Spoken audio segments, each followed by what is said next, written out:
Olá, bem-vindos à disciplina de Sociologia.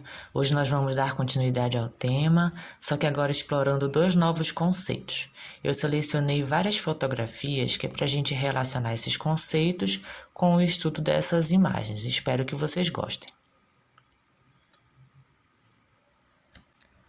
Hoje nós vamos discutir o que é antropologia, o trabalho de campo e as fotografias, o conceito de etnocentrismo, o conceito de relativismo cultural, a ideia de estranhamento e uma tendência da antropologia contemporânea.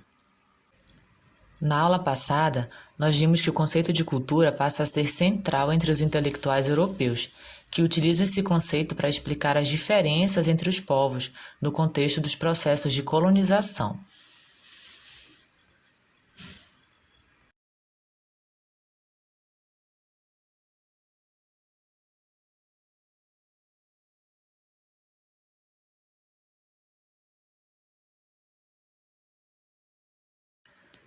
Durante as expedições coloniais dos séculos XVI e XVII, os viajantes coletavam curiosidades, sem muita organização ou sistematização. Já no século XVIII, os viajantes se preocupavam em como coletar e em como interpretar essas informações novas de lugares e pessoas diferentes. E é só no século XIX que é quando nasce a antropologia propriamente dita. Temos o neocolonialismo, cujo exemplo mais conhecido é o Tratado de Berlim de 1885, que culminou com a partilha da África entre as potências europeias. É claro que o interesse aqui não era meramente acadêmico.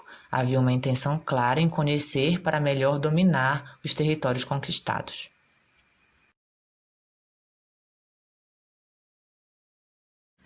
Os primeiros antropólogos escreveram obras baseadas nas informações coletadas pelos administradores europeus na África, Índia, Austrália e Nova Zelândia. A linguagem havia mudado um pouco. Ao invés de selvagens, os povos colonizados passaram a ser os primitivos da raça humana, exemplares perdidos do início da nossa origem, que possuíam formas simples de organização e de mentalidade. Mais tarde, haverão outras interpretações sobre as sociedades humanas, e os diferentes autores que a gente viu na aula passada já refletem essa diversidade de concepções dentro da própria antropologia, que tem 4 áreas principais: a biológica, que consiste no estudo das relações entre o patrimônio genético do homem e as características do meio ambiente; a antropologia pré-histórica, que é o estudo das sociedades pretéritas a partir dos vestígios que elas deixaram; a antropologia linguística, que é que estuda a linguagem; e a antropologia social e cultural, que investiga tudo o que constitui uma sociedade. O Malinowski é de origem polonesa e o Franz Boas ele é de origem alemã. Os dois promoveram a grande transformação da prática antropológica moderna, porque eles consolidaram a prática do trabalho de campo, que é acompanhar e compartilhar da intimidade do grupo que se quer entender. O Franz Boas ensinava que tudo deveria ser anotado e descrito de maneira mais fiel possível. E o Malinowski quis pôr em prática a noção de que cada sociedade deve ser estudada enquanto uma totalidade, tal como ela funciona no momento em que a gente observa. Ele pretendeu exercer a antropologia como uma ciência da alteridade, ou seja, abandonar a ideia de que as diferenças seriam estágios de uma linha evolutiva comum para todo mundo, e ao invés disso ele quis estudar as lógicas particulares de cada cultura.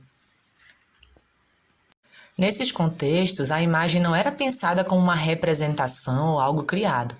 Na verdade, os autores, quando usavam, queriam dar um testemunho da realidade que eles estavam vivenciando, uma prova de algo que existe na realidade, ou pelo menos na realidade que eles estavam conhecendo.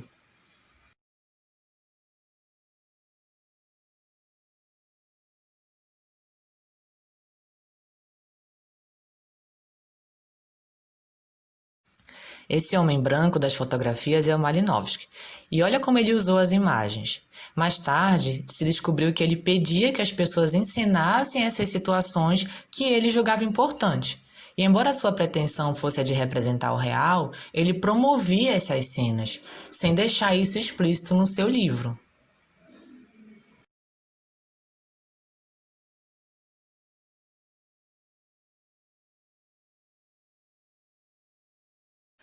Esse branco agora é o Franz Boas. Veja como ele posa para a foto com um informante. Ele também tinha especial interesse pelos objetos, embora não tenha se aprofundado na relação entre os objetos e seus portadores. Nos dois casos, tanto no do Franz Boas quanto do Malinowski, o uso da imagem é meramente instrumental, é uma espécie de apêndice do texto e testemunho do trabalho de campo.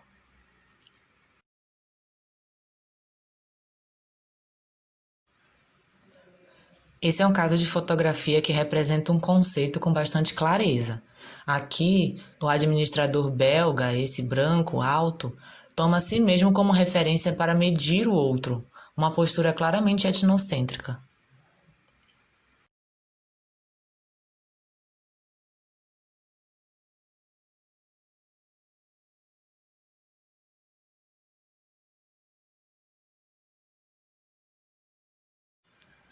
Essa fotografia é um outro exemplo clássico de etnocentrismo.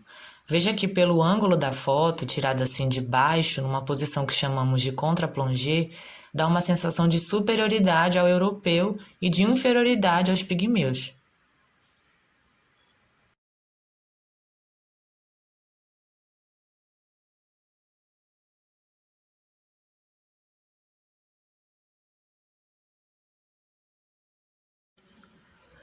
Vejamos esse trecho retirado dos diários de Malinowski, os diários de campo que depois foram publicados.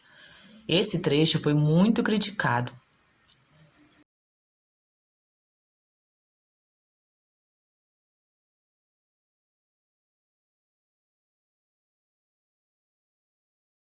Vocês conseguem perceber por que esse trecho foi criticado? Respondam nos comentários que eu quero ler a opinião de vocês. E sobre esse outro trecho, não restam dúvidas de que, mesmo se esforçando, ele não conseguiu exercer a alteridade tão bem assim.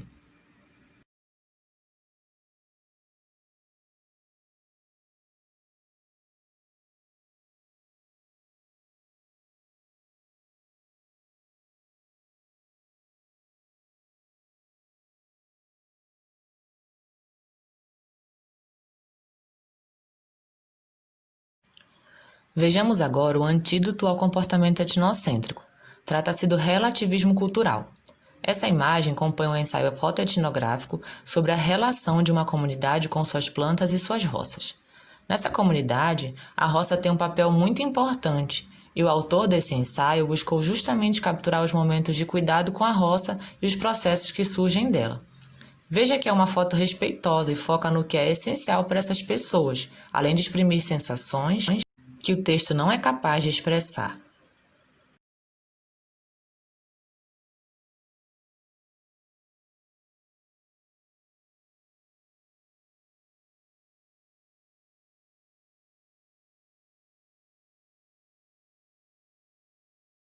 Essa é uma foto do famoso ensaio de José Medeiros, um fotojornalista brasileiro que inovou na forma de fotografar.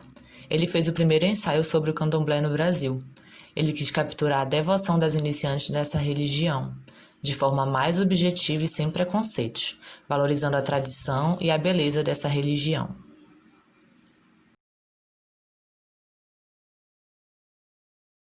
E o estranhamento? Bom, ele é um exercício necessário na prática antropológica, que requer a desnaturalização dos nossos hábitos e pensamentos, com vistas a compreendê-los melhor. Assim, a gente deixa de ser míope em relação à nossa própria cultura e fica mais aberto e receptivo para o que é novo ou diferente. E para concluir, eu escolhi o Tim Ingold para representar a antropologia contemporânea aqui nessa apresentação. E não é só porque ele tem essa carinha carismática, não. É porque ele tem uma visão muito interessante sobre o que seja antropologia. Eu sou simplesmente fã dele, fã das suas obras, que são inúmeras e muito importantes atualmente. Ele é simplesmente um dos principais antropólogos da atualidade. Vejam se vocês não acham que ele tem uma visão interessante.